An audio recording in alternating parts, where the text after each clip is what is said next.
મિત્ર, આજના આ વેદ પાઠશાળા કાર્યક્રમમાં આપનું સ્વાગત કરીએ છીએ. વેદ પાઠશાળા પ્રભુના વચનની ઉજાળે જીવનને પ્રકાશે મોક્ષ પથને. વેદ પાઠશાળા પ્રભુના વચનની ઉજાળે જીવનને પ્રકાશે મોક્ષ પથને. વેદ પાઠશાળા. આ કાર્યક્રમ આપને પવિત્ર પુસ્તક બાઇબલનો પદ્ધતિસર અભ્યાસ કરવા મદદરૂપ બનશે. તો ચાલો આ અભ્યાસની શરૂઆત કરતા ઈશ્વરના સેવક પાસેથી પ્રભુનો સંદેશ સાંભળીએ. પ્રિય મિત્ર, આજના આપણા આ વેદ પાઠશાળા નામક કાર્યક્રમમાં આપનો આવકાર કરું છું. જૂના કરારના તમામ પુસ્તકોનું સર્વેક્ષણ પૂરું કર્યા બાદ અત્યારે નવા કરારની ચોથી સુવાર્તા યોહાનની સુવાર્તાનું સર્વેક્ષણ કરી રહ્યા છીએ. યોહાનની સુવાર્તાના બીજા અધ્યાયમાં ઈશ્વરનું વચન શું કહે છે તે સાંભળો. ત્રીજે દિવસે ગાલિલના કાના ગામમાં લગ્ન હતું. ઈસુની મા ત્યાં હતી અને ઈસુ તથા તેમના શિષ્યોને પણ લગ્નમાં નિમંત્રણ આપવામાં આવ્યું હતું. બધોય દ્રાક્ષારસ પીવાઈ ગયો એટલે ઈસુની માએ તેમને કહ્યું, દ્રાક્ષારસ ખલાસ થઈ ગયો છે. ઈસુએ કહ્યું, બહેન, તારે ને મારે શું? મારો સમય હજી પાક્યો નથી. પછી ઈસુની માએ નોકરોને કહ્યું, તે જે કંઈ કહે તે કરો. શુદ્ધિકરણ માટે યહૂદી લોકોના ધાર્મિક નિયમો છે અને એ હેતુ માટે આશરે 100 લીટરની એક એવી પથ્થરની 6 કોઠીઓ ત્યાં હતી. ઈસુએ નોકરોને કહ્યું, આ કોઠીઓમાં પાણી ભરો. તેઓએ તે કોઠીઓ છલોછલ ભરી. પછી ઈસુએ તેઓને કહ્યું, હવે તેમાંથી થોડું લઈને ભોજનના વ્યવસ્થાપક પાસે લઈ જાઓ. તેઓ તેની પાસે લઈ ગયા. તેણે દ્રાક્ષારસમાં ફેરવાઈ ગયેલું પાણી ચાખ્યું. આ દ્રાક્ષારસ ક્યાંથી આવ્યો તેની તેને ખબર નહોતી, પરંતુ જે નોકરો પાણી કાઢી લાવ્યા હતા તેમને ખબર હતી. ત્યારે તેણે વરરાજાને બોલાવીને કહ્યું કે બધા પ્રથમ ઉત્તમ દ્રાક્ષારસ પીરસે છે અને મહેમાનો સારી પેઠે પી રહે પછી હલકો દ્રાક્ષારસ પીરસે છે, પરંતુ તમે તો અત્યાર સુધી ઉત્તમ દ્રાક્ષારસ રાખી મૂક્યો છે. ઈસુએ પોતાના અદ્ભુત કૃત્યોની શરૂઆત ગાલિલના કાના ગામથી કરી અને ત્યાં તેમણે પોતાનો મહિમા પ્રગટ કર્યો અને તેમના શિષ્યોએ તેમના પર વિશ્વાસ કર્યો. યોહાને આ સુવાર્તા લખવા માટે તેના સ્પષ્ટ હેતુમાં જણાવ્યું છે કે તે આપણને ઈસુએ જે ચમત્કારો કર્યા તે વિશે કહેવાનો છે, કારણ કે યોહાન માનતો હતો કે જો તે આ ચમત્કારોની નોંધ રાખશે અને આપણે વાંચીશું તો આ નોંધ આપણને ખાતરી કરાવશે કે ઈસુ એ ખ્રિસ્ત અને ઈશ્વર પુત્ર છે. આપણે તેના પર વિશ્વાસ કરીએ એવું યોહાન ઈચ્છે છે, કારણ કે જો આપણે એમ કરીશું તો આપણને સાર્વકાલિક જીવન પ્રાપ્ત થશે. આ બધું રસપ્રદ છે કે યોહાન આપણને શું કહેવાનો છે અને તેનો સ્પષ્ટ હેતુ શું છે તે જણાવ્યા પછી તેમાં પ્રથમ બનાવ ઈસુ ખ્રિસ્ત લગ્નમાં ગયા અને દ્રાક્ષરસ ખૂટી ગયો ત્યારે તેમણે પાણીનો દ્રાક્ષરસ બનાવ્યો તે નોંધવામાં આવ્યું છે. તમારા વિશે હું જાણતો નથી. તેમાં 7 પ્રકારના પાપ વિશે કે જે ભયંકર છે તે વિશે કહેવામાં આવ્યું હતું. તેમાંનું એક એ મદ્યપાન કરવું કે દારૂ પીવો તે છે. મને આ સમજવું અઘરું લાગતું કે ઈસુનો પ્રથમ ચમત્કાર કેવો હતો કે દ્રાક્ષારસ ખૂટી ગયો અને તેમણે નવો દ્રાક્ષારસ બનાવ્યો. બાઇબલ કહે છે ત્યાં તેમણે પોતાનો મહિમા પ્રગટ કર્યો અને તેમના શિષ્યોએ તેમના પર વિશ્વાસ કર્યો. હવે હું મારી આ સમજણમાં વધારે આગળ વધ્યો છું. જ્યારે તમે યોહાનના બીજા અધ્યાયમાં આવો છો ત્યારે તેને ઈસુ ખ્રિસ્તના પ્રથમ ચિહ્ન કે ચમત્કાર તરીકે ધ્યાનમાં લો. અહીં યોહાન આપણને શું બતાવવા માગે છે? આપણે યોહાનની સુવાર્તાના બીજા સ્તરમાં કે જે ઊંડાણપૂર્વકના અર્થ સમજાવે છે તેમાં જઈએ. અહીં યોહાન ખરેખર શું કહે છે? શાસ્ત્રમાં દ્રાક્ષારસ એ આનંદનું પ્રતીક છે. હું માનું છું કે એક ચમત્કાર હોવાની સાથે સાથે આ વાર્તા એક સુંદર રૂપક પણ છે. સૌપ્રથમ આ વાર્તા યોહાન આપણને શું કહેવા જઈ રહ્યો છે તેનું રૂપક છે. યોહાને કહ્યું કે તે આપણને જણાવવા માગે છે કે જ્યારે લોકોએ ઈસુને યોગ્ય પ્રત્યુત્તર આપ્યો ત્યારે તેઓ આત્માથી નવો જન્મ પામ્યા. મારું માનવું છે કે ઈસુ ખ્રિસ્તનો પાણીમાંથી દ્રાક્ષારસ બનાવવાનો આ સુંદર ચમત્કાર તે તો નવા જન્મનું રૂપક છે. તે ચમત્કારની આ વાર્તા આ રૂપકને રજૂ કરે છે. નવો જન્મ પામવાનું પ્રથમ પગથિયું એ તો મરિયમ જ્યારે આવીને ઈસુને કહે છે કે દ્રાક્ષારસ ખલાસ થઈ ગયો છે, તે શબ્દો દર્શાવવામાં આવ્યું છે. રૂપકાત્મક રીતે આ બાબત એવું જણાવે છે કે તેઓ આનંદિત નહોતા કે ખુશ નહોતા. જો આ સમયે તમે ઈશ્વરના લોકોનો ઇતિહાસ વિશે જાણતા હો તો તમને જણાશે કે તેઓની પાસે આનંદ નથી. આ બાબત આપણને જણાવે છે કે નવો જન્મ પામવાનું પ્રથમ પગથિયું તે તો તમે નવો જન્મ પામ્યા નથી તે કબૂલ કરવું છે. બાઇબલ નવો જન્મ પામેલા વિશે કેવું વર્ણન કરે છે તે વાંચો. જ્યારે કોઈ વ્યક્તિ ખ્રિસ્ત સાથે જોડાય છે ત્યારે તે નવું સર્જન બની જાય છે. જૂનું ચાલ્યું ગયું છે, નવું આવ્યું છે. આ બધું ઈશ્વરનું કાર્ય છે. જો તમે પવિત્ર આત્માનું ફળ ધ્યાનમાં લો, કોઈક નવા જન્મ પામેલ વ્યક્તિની પાસે જે ભરપૂર જીવન છે તે જુઓ તો તમે કહેશો કે મારી પાસે તે નથી. તમે તો જાણે એમ કહો છો કે મારી પાસે દ્રાક્ષારસ નથી. તે દર્શાવે છે કે તમારે પ્રથમ પગલું ભરવાનું છે તે તો નવો જન્મ પામવાનો છે. નવા જન્મના આ રૂપકમાં બીજું પગથિયું તે આ છે. ઈસુએ નોકરોને કહ્યું, આ કોઠીઓમાં પાણી ભરો. શાસ્ત્રમાં પાણી એ શાસ્ત્રનું પ્રતીક છે. તેથી નવો જન્મ પામવામાં આ બીજું પગથિયું દર્શાવેલું છે કે તમારા પાત્રોને ઈશ્વરના વચનથી ભરો. વચન એ ઘણી બધી વાર નવો જન્મ મેળવવા માટે ઈશ્વરનું માધ્યમ છે. સંત પિતર તેના પહેલા પત્રમાં જણાવે છે કે નવો જન્મ એ તો જાણે કે શારીરિક જન્મ જેવો છે. શારીરિક જન્મમાં સૌપ્રથમ બીજ જ હોય છે, પછી તે આકાર ધારણ કરે છે, પછી તે જીવનનો વિકાસ થયા બાદ તે જન્મ લે છે. સંત પિતર જણાવે છે કે નવો જન્મ એ તો શારીરિક જન્મના જેવો છે, જેમાં બીજ તે તો ઈશ્વરનું વચન છે. સંત પાઉલ જણાવે છે કે ઈશ્વરનું વચન સાંભળવાથી વિશ્વાસ ઉત્પન્ન થાય છે. એટલા માટે જ આપણે આ કાર્યક્રમ સાંભળી રહ્યા છીએ. મારો અનુભવ છે કે જ્યારે લોકો ઈશ્વરના વચનમાં પ્રવેશે છે અને વચન લોકોમાં પ્રવેશે છે ત્યારે તેઓ અનુભવે છે કે તેમના પાત્રો ઈશ્વરના વચનોથી ભરેલા છે. તેઓ નવો જન્મ પામે છે કારણ કે વચન એ બીજ છે જે જન્મ ધારણ કરે છે. એટલા માટે જ તમારા જીવનને, તમારા મનને, તમારા હૃદયને ઈશ્વરના વચનથી ભરી દો. આ બીજું પગથિયું છે. જ્યારે તમે તમારા પાત્રને પાણીથી એટલે કે ઈશ્વરના વચનથી ભરો છો તે પછી બીજું પગથિયું એ છે કે જે કંઈ તે તમને કહે તે કરો. જો તમે વચન વાંચો તો તમને જણાશે કે જે બાબત વચનને જીવંત બનાવે છે તે તો તેના પ્રત્યેની જાણકારી નથી. શાસ્ત્રમાં જીવન આપનાર બાબત તે એ છે કે જે કંઈ તમે સમજ્યા તેને અનુસરો. જ્યારે તમે તેનું લાગુકરણ કરો છો ત્યારે તે વચન વધુ ફળ ઉપજાવે છે. એટલા માટે જ જ્યારે તમે તમારા પાત્રોને ઈશ્વરના વચનથી ભરો છો ત્યારે જો તમે ઈશ્વરને એમ કહેતા સાંભળો કે તે કરો તો પછી એ પ્રમાણે કરો. જો તમે નવો જન્મ પામવા માટેના પ્રથમ 3 પગથિયાં પૂરા કરો છો તો ચોથું પગથિયું તે આ છે. જે પાણીનો દ્રાક્ષારસ બન્યો છે તેને બહાર કાઢીને વહેંચો. જેમ 5000ને જમાડવાના ચમત્કારમાં બન્યું તેમ તમને પૂછવામાં આવે કે આ ચમત્કાર ક્યારે થયો? પાણીનો દ્રાક્ષારસ ક્યારે બની ગયો? હું માનું છું કે જ્યારે નોકરોએ વિશ્વાસથી પાણીથી બનેલા દ્રાક્ષારસને વહેંચ્યો. આ રૂપક એવું બતાવે છે કે જ્યારે તમે નવા જન્મના અનુભવમાં આવો છો ત્યારે તમારો લોકો સાથેના સંબંધમાં પણ ફેરફાર થવો જોઈએ. પ્રિય મિત્ર, જો તમે નવો જન્મ પામ્યા છો તો શું તમે તમારી પત્નીને, પતિને, તમારા માતા પિતાને કે જેઓની સાથે તમે કાર્ય કરો છો તેઓને તેની જાણ થાય છે? હા, ચોક્કસ તેઓને તેની જાણ થાય છે. કારણ કે નવા જન્મને લીધે તમારા અને તેમના સંબંધોમાં જોરદાર પરિવર્તન આવે છે. નવા જન્મનું લાગુકરણ જ્યારે તમારા સંબંધોમાં કરો છો ત્યારે તમે સંપૂર્ણ રીતે નવા જન્મનો અનુભવ કરો છો. આ અદ્ભુત ચમત્કાર યોહાને આપણને જે કહ્યું કે જ્યારે લોકોએ ઈસુને યોગ્ય પ્રત્યુત્તર આપ્યો ત્યારે તેઓ નવો જન્મ પામ્યા તેનું રૂપક છે. આ ચમત્કાર એક જાગૃતિનું પણ રૂપક છે. એકવાર તમે નવો જન્મ પામો છો તે પછી તમારે ફરીવાર નવો જન્મ પામવાની જરૂર નથી. પણ એવા સમય હોય છે જ્યારે તમારે નવીનીકરણ કે જાગૃતિની જરૂર હોય છે. જો તમે આત્મિક જાગૃતિની ઈચ્છા રાખો છો તો તેનું સૂત્ર અહીં છે. સૌપ્રથમ તમે કબૂલ કરો છો કે તમારી પાસે દ્રાક્ષારસ નથી. ફક્ત ઈશ્વરને એટલું જ કહો કે મારી પાસે આનંદ નથી. હું જાણું છું કે હું આનંદિત હોવો જોઈએ પણ હું નથી. ત્યારબાદ તમે તમારા પાત્રને ઈશ્વરના વચનથી ભરી દો.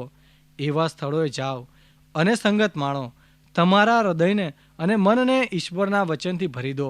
જ્યારે તમે એ પ્રમાણે કરો છો ત્યારે ઈશ્વરના અવાજને સાંભળો, કારણ કે તે ચોક્કસ કોઈક જગ્યાએ તેની આંગળી મૂકીને તમને કહેશે કે આ કરો અથવા આ ના કરો. જ્યારે ઈશ્વર તમને કહે ત્યારે તેને આધીન થાવ અને તે પછી તમને લાગશે કે તમારા જીવનમાં જાગૃતિ આવી રહી છે. ચોથું પગથિયું એ છે કે ઈશ્વરને કહો કે તમારી જાગૃતિને બીજાને માટે તે આશીર્વાદિત બનાવે. જ્યારે તમે આ ચારેય પગથિયા પૂરા કરશો ત્યારે તમને લાગશે કે ખ્રિસ્તમાં તમારું જીવન નવું બન્યું છે. ઈશ્વરે સામાન્યમાંથી કંઈક અસામાન્ય બનાવ્યું છે. તેને હંમેશા તેવું કરવાનું ગમે છે. આ ચમત્કારનો હેતુ અને મહત્ત્વ એ છે કે શિષ્યોએ પ્રથમ વખત ઈસુ પર વિશ્વાસ કર્યો. જ્યારે તેઓ ઈસુને મળ્યા અને પૂછ્યું કે તમે ક્યાં રહો છો, ત્યારે ઈસુએ કહ્યું આવીને જુઓ. એવું કહેવાય છે કે ત્યારે તેઓએ વિશ્વાસ કર્યો, પણ ખરેખર નહીં. આ સુવાર્તામાં સતત તેમને વિશ્વાસનું પ્રકટીકરણ થાય છે. યોહાનની નોંધ એવું કહે છે કે જ્યારે તેઓએ પાણીમાંથી દ્રાક્ષારસ બનેલો જોયો ત્યારે તેઓએ ખરેખર ઈસુ પર વિશ્વાસ કર્યો. અહીં પ્રથમ વખત આપણને કહેવામાં આવ્યું છે કે શિષ્યોએ તેમના પર વિશ્વાસ કર્યો. વિશ્વાસનું બીજું ઉદાહરણ યોહાનના 2 અધ્યાયમાં જ જોવા મળે છે. 23મી કલમ જણાવે છે કે હવે પાસ્કા પર્વ દરમિયાન ઈસુ યરૂશાલેમમાં હતા. તે સમયે જે અદ્ભુત કાર્યો તેમણે કર્યા હતા તે જોઈને ઘણાએ તેમના પર વિશ્વાસ મૂક્યો. પરંતુ અહીં વિશ્વાસનો બહુ રસપ્રદ અભ્યાસ છે. આગળ જણાવે છે, પરંતુ તેમના પર ઈસુએ વિશ્વાસ મૂક્યો નહીં, કારણ કે તે બધા માણસોને સારી રીતે જાણતા હતા. માણસો વિશે કોઈ તેમને કંઈ કહે એવી જરૂર નહોતી, કારણ માણસોના હૃદયમાં શું છે તે તેઓ જાણતા હતા. આ વચન આપણને શું કહે છે? ત્યાં વિશ્વાસ હતો. વિશ્વાસને લગતી પ્રત્યેક બાબત તે વિશ્વાસ નથી. આ લોકોએ વિશ્વાસ કર્યો કારણ કે તેમણે ચમત્કાર જોયો. જ્યારે ચમત્કાર જુએ ત્યારે કોણ વિશ્વાસ ના કરે? પણ શું તે સાચો વિશ્વાસ છે? યોહાનની સુવાર્તાના 2 અધ્યાય પ્રમાણે તે તો દ્વિમાર્ગી છે. વિશ્વાસ એટલે ઈસુને સમર્પણ કરવું, અને ઈસુ પણ તમારી સાથે કરાર કરે છે, મારી પાછળ આવ અને હું તને બચાવીશ. શું તમે તમારા જીવનમાં ઈસુ ખ્રિસ્ત પર વિશ્વાસ કર્યો છે? જીવન એટલે શું? જીવન એટલે નવો જન્મ પામવો. યોહાન તેની સુવાર્તાના ઘણા બધા અધ્યાયોમાં આ બાબત જણાવે છે. જીવન એ તો પાણીમાંથી દ્રાક્ષારસ બનવાનો અનુભવ છે. હું એમ પણ માનું છું કે જીવન એટલે ઈસુની સંગતમાં પ્રવેશ કરવો, જ્યાં તમે તમારું સમર્પણ તેને કરો છો અને તે પોતાનું સમર્પણ તમને કરે છે. જ્યારે તમે જાણો છો કે ઈસુ ખ્રિસ્તે તેની પાસે જે કંઈ છે તે સર્વ તમને અર્પણ કર્યું છે, ત્યારે તમારું જીવન નવી ગુણવત્તાવાળું બને છે. મેં આપને પૂછ્યું હતું કે વિશ્વાસ એટલે શું? શું તમે તમારા સામાન્ય પાણી જેવા જીવનને કંઈક અસામાન્ય બનાવવા માટે ઈસુ ખ્રિસ્ત પર વિશ્વાસ કર્યો છે? ઈસુ ખ્રિસ્ત પર વિશ્વાસ કરવાથી અને તેને આધીન થવાથી શું તમારામાં જાગૃતિ આવી છે? હવે મિત્ર, આજે હું તમને પૂછવા માંગુ છું કે જીવન એટલે શું? યોહાન જેને સાર્વકાલિક જીવન કહે છે તે શું તમે પ્રાપ્ત કર્યું છે? ઈસુ ખ્રિસ્ત જે આપવા માટે આવ્યા તે ભરપૂર જીવન જો તમારી પાસે નથી તો મારે તમને પૂછવું જોઈએ કે યોહાન જે અદ્ભુત ચિહ્નો વિશે જણાવે છે તેને તમે ધ્યાનમાં લીધા છે? જો આ ચિહ્નો તમે ધ્યાનમાં લીધા છે તો શું તમે માનો છો કે ઈસુ ખ્રિસ્ત મસીહા છે? મિત્ર, યોહાનના મત મુજબ સાર્વકાલિક જીવન પ્રાપ્ત કરવા માટેની આ સૌપ્રથમ જરૂરિયાત છે. બીજા શબ્દમાં હું તમને પૂછવા માંગુ છું કે આ સુવાર્તા લખવા માટેનો યોહાનનો હેતુ શું તમે ધ્યાનમાં લીધો છે? અને જો યોહાન 20મા અધ્યાયની છેલ્લી 2 કલમનો આ હેતુ તમે ધ્યાનમાં લીધો છે તો શું તમે તમારા અંગત જીવનમાં તેનું લાગુકરણ કર્યું છે? આ બાબત વિચારવા માટે સૌથી વધારે અગત્યની છે. હવે આપણે યોહાનની સુવાર્તાનો કદાચ સૌથી વધારે જાણીતા 3 અધ્યાયમાં આવ્યા છીએ, જ્યાં ઈસુ ખ્રિસ્ત અને નિકોદેમસની મુલાકાત થાય છે. હવે આ અધ્યાયને એ સંદર્ભમાં જુઓ કે યોહાને પહેલા અને 2 અધ્યાયમાં જે જણાવ્યું છે તે જ બાબત તે 3 અધ્યાયમાં પણ જણાવે છે. પ્રથમ અધ્યાયમાં યોહાન લખે છે, હું તમને જણાવું છું કે જ્યારે લોકોએ ઈસુ પર વિશ્વાસ કર્યો ત્યારે તેઓ નવો જન્મ પામ્યા. બીજા અધ્યાયમાં પાણીથી દ્રાક્ષારસ બનાવવાના ચમત્કાર દ્વારા રૂપકાત્મક રીતે યોહાન નવા જન્મને જાહેર કરે છે. યોહાનની સુવાર્તાના 3, 4 અને 5મા અધ્યાયમાં યોહાન જેવો નવો જન્મ પામેલા છે તેવા લોકોના વ્યક્તિગત ઉદાહરણ આપે છે.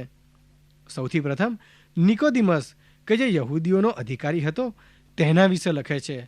પ્રણાલિકા એવું કહે છે કે નિકોદિમસ એ તો યહૂદી ઇતિહાસકાર જોસેફસનો ભાઈ હતો. નિકોદિમસ રાત્રે ઈસુની પાસે આવે છે અને ગુરુજી કહીને તે વાતચીતની શરૂઆત કરે છે. મિત્ર, આ તો બહુ રસપ્રદ બાબત છે. લોકો એવું કહેતા હતા કે ઈસુ તો માત્ર નાઝરેતના એક સુથારનો દીકરો છે અને અહીં ઇસરાયેલનો આગળ પડતો અધિકારી ઈસુને ગુરુજી કહીને સંબોધે છે. તે જણાવે છે કે ગુરુજી, અમે જાણીએ છીએ કે તમે તો ઈશ્વરે મોકલેલા શિક્ષક છો. તમે જે અદ્ભુત કાર્યો કરો છો તે કાર્યો કોઈ માણસ ઈશ્વર તેની સાથે ન હોય તો કરી શકે જ નહીં. નિકોદિમસ ઈસુની પાસે આવે છે તે બાબત મારા માટે પણ બહુ રસપ્રદ છે. મિત્ર, તે ઈસુની સાથે રાત્રે આવે છે તે બાબત પર ઘણા લોકો વધારે ભાર મૂકે છે. કદાચ તેણે આખો દિવસ પુષ્કળ કામ કર્યું હશે અથવા તે આવ્યો તે બાબત કોઈ જાણે નહીં એવું તે ઈચ્છતો હશે, માટે તે રાત્રે ઈસુની પાસે આવે છે. તે શા માટે રાત્રે આવ્યો તે આપણને કહેવામાં આવ્યું નથી, પરંતુ તે શા માટે આવ્યો હતો તેનું કારણ આપણને કહેવામાં આવ્યું છે. તેનું કારણ એ છે કે ઈસુ ખ્રિસ્તે જે કાર્યો કર્યા અને તેના જે પરિણામો આવ્યા તે જોઈને તે બહુ જ પ્રભાવિત થયો હતો અને તે વિશે ઈસુ શું કહે છે તે સાંભળવા માગતો હતો.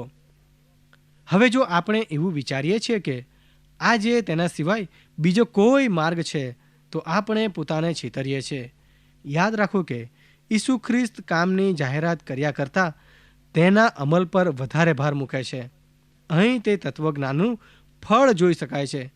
કોઈ એવું કહે છે કે આપણે જે માનીએ છીએ તે આપણે કરીએ છીએ. બીજી બધી તો ધાર્મિક વાતો કે જે કોઈને ગમતી નથી.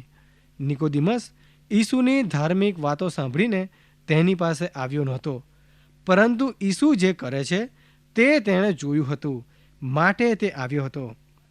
ઈસુ ખ્રિસ્ત જે કરે છે તેનાથી તે પ્રભાવિત થયો હતો અને માટે તે તેની ધાર્મિક વાતો પણ સાંભળવા માગતો હતો. આ રીતે બંને વચ્ચે વાતચીતની શરૂઆત થાય છે. મિત્ર, જ્યારે નિકોદિમસ તે બાબતને જાહેર કરે છે ત્યારે ઈસુ માટે ધાર્મિક શિક્ષણ આપવાનું દ્વાર ખુલ્લું થાય છે. નિકોદિમસને શિક્ષણ આપતા ઈસુ જણાવે છે કે હું તમને સાચે જ કહું છું કે નવેસરથી જન્મ પામ્યા વગર કોઈ માણસ ઈશ્વરના રાજ્યને જોઈ શકતું નથી. પાણી તથા આત્માથી જન્મ પામ્યા વગર કોઈ માણસ ઈશ્વરના રાજ્યમાં પ્રવેશી શકતું નથી. શારીરિક જન્મ શારીરિક મા બાપ દ્વારા થાય છે, પરંતુ આત્મિક જન્મ પવિત્ર આત્મા દ્વારા થાય છે. તમારે બધાએ ઉપરથી જન્મ પામવો જોઈએ એમ હું કહું છું, તેથી આશ્ચર્ય પામશો નહીં. આ શબ્દો નવા જન્મ વિશેના આ 3 અધ્યાયને અદ્ભુત અધ્યાય બનાવે છે. પ્રિય મિત્ર, નવા જન્મનો ખરેખર શું અર્થ થાય?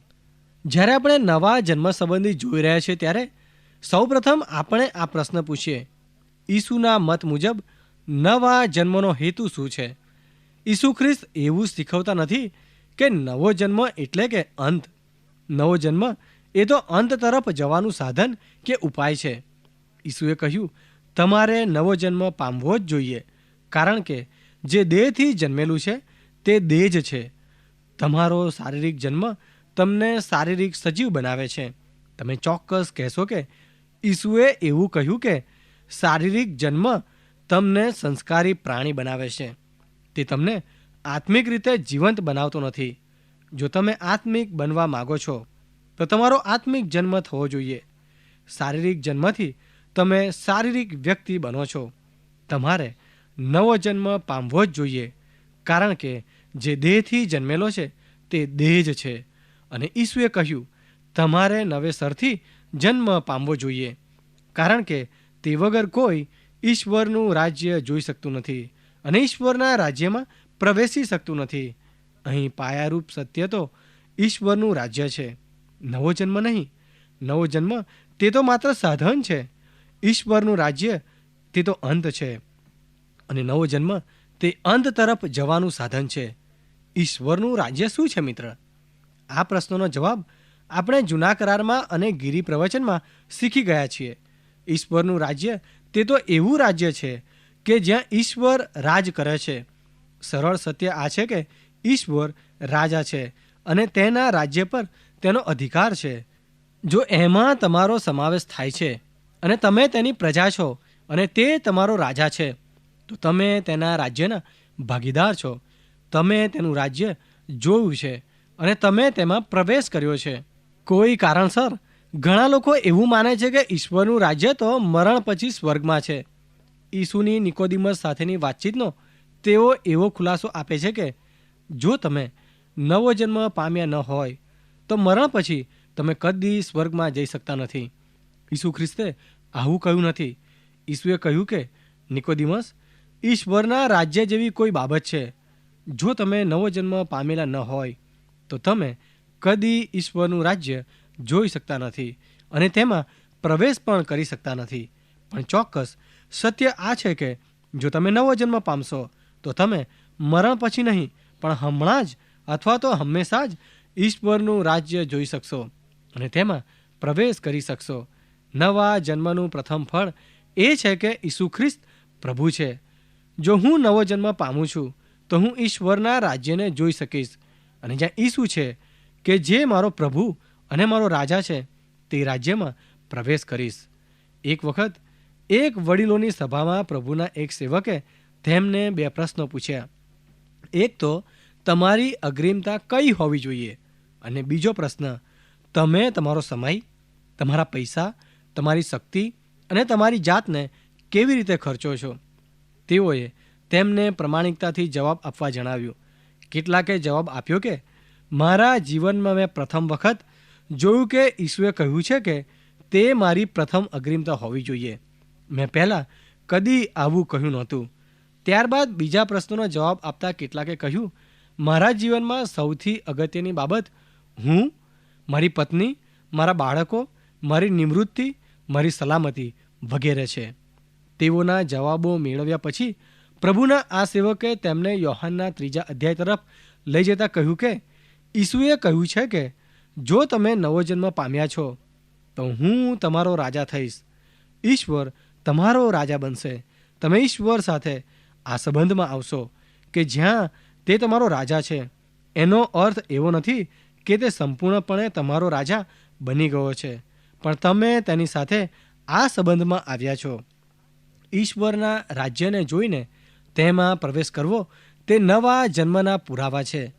તમારા જીવનમાં નવા જન્મના પુરાવાની વાસ્તવિકતાને જાણ્યા વગર શું તમને એવું કહેવાનો હક છે કે તમે નવો જન્મ પામ્યા છો?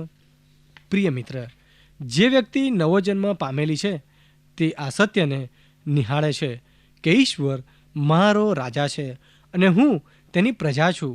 નવો જન્મ પામવું એટલે ઈશ્વરની સાથેના સંબંધમાં પ્રવેશ કરવો કે જ્યાં ઈશ્વર તમારો રાજા છે. આ જ બાબત ઈસુએ નિકોદિમસને જણાવી. નિકોદિમસે ઈસુને 2 વખત આ પ્રશ્ન પૂછ્યો, માણસ વયોવૃદ્ધ થયા પછી કેવી રીતે ફરીથી જન્મ પામી શકે? શું તે પોતાની માના ગર્ભમાં પ્રવેશીને ફરીથી જન્મ પામી શકે? નિકોદિમસે ઈસુની વાતને બહુ સામાન્ય રીતે લીધી. ઈસુએ પોતાના ગુસ્સાને કાબૂમાં રાખીને તેના સાર રૂપે જણાવ્યું કે તમે તો ઇસરાયેલના શિક્ષક છો અને છતાં તમને એટલી પણ સમજણ નથી. આ પૃથ્વી પરની વાતો હું તમને કહું છું તો પણ તમે મારું માનતા નથી. તો જો હું સ્વર્ગની વાતો કહું તો તમે કેવી રીતે માનશો? સ્વર્ગમાંથી ઉતરી આવેલ માનવપુત્ર સિવાય સ્વર્ગમાં કોઈ ગયું નથી. પ્રિય મિત્ર, નિકોદિમસે પ્રશ્ન પૂછ્યો કે કેવી રીતે, અને ઈસુએ માત્ર એક જ શબ્દમાં જવાબ આપ્યો કે વિશ્વાસ કર. પ્રિય મિત્ર, શું તમે વિશ્વાસ કરો છો કે ઈસુ ખ્રિસ્ત મારા તારણહાર છે? ઈસુ ખ્રિસ્તે મારા પાપ માફ કર્યા છે? પ્રિય મિત્ર, હું અને તમે વિશ્વાસ કર્યા વગર સ્વર્ગના બારણામાં પ્રવેશ કરી શકતા નથી. પ્રિય મિત્ર, મારો સમય પૂરો થાય છે. ફરી મળે ત્યાં સુધી મને રજા આપશો. પ્રિય શ્રોતા મિત્રો, અમને ખાતરી છે કે આજનો આ કાર્યક્રમ આપને રસપ્રદ લાગ્યો હશે. જો આ કાર્યક્રમ આપ નિયમિત રીતે સાંભળશો તો તમારા અંગત જીવનને માટે તે ખૂબ જ લાભદાયી બનશે. જો આપને આ અંગે કોઈ પ્રશ્ન કે મૂંઝવણ હોય અથવા આપ આ કાર્યક્રમને લગતું સાહિત્ય પ્રાપ્ત કરવા માંગતા હોય તો આજે જ તમારા પૂરેપૂરા નામ સરનામા સાથે અમને પત્ર લખશો. અમારું સરનામું છે કાર્યક્રમ વેદ પાઠશાળા, Vishwavani, post box number 2036, Fatehganj, Vadodara 390002. ધન્યવાદ.